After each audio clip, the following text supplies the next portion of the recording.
Hello everyone, welcome back. I'm here to show you how to change the air filter on one of these Honda CRVs. Right here is the housing. First thing you need to do is move this clamp over to here. Use a pair of needle nose pliers. Something I highly recommend that you do also. There's 5 screws that you need to back off, and I would definitely recommend WD-40 and spray these screws ahead of time. I already sprayed them. There's this one screw here, one screw here, there's one screw down there, another one here, and another one there. Spray them ahead of time, especially if they're like mine, very rusty. That'll help ease them off.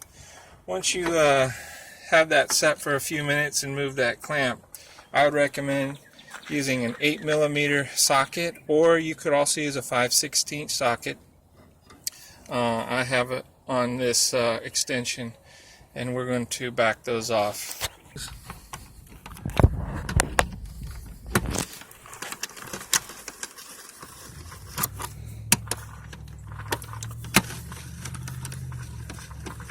You don't have to take the screws all the way out. You just need to get them to where they're backed up enough so they're out of the bottom part of the housing.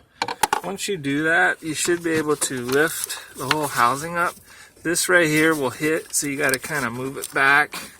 Now, as you notice over here, the reason why we unclamped that is so we could take that hose off, and now we have access to the filter. So you can see, very, very dirty. So we'll just remove that. If there's any leaves or anything in here, go ahead and take them out. Underneath here, there's a gasket, and right here, you need to make sure that's still in the proper place. Sometimes that'll come out. So we'll go ahead and put the new filter in. Just push it down in there. Then you line the screws back up. Get this hose back into its proper place, and then move the housing over to the screw heads like that.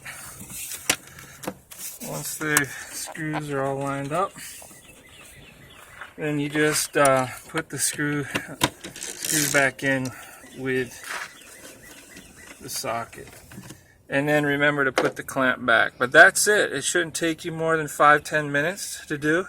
This concludes this video. Please subscribe if you can. I don't know if you know anything about YouTube, but you have to have 1,000 subscribers in order for this to be worth it for us. I mean, I'm going to do it anyway because I like to help people, but go ahead and subscribe if you can. Thank you much, and we'll see you next time.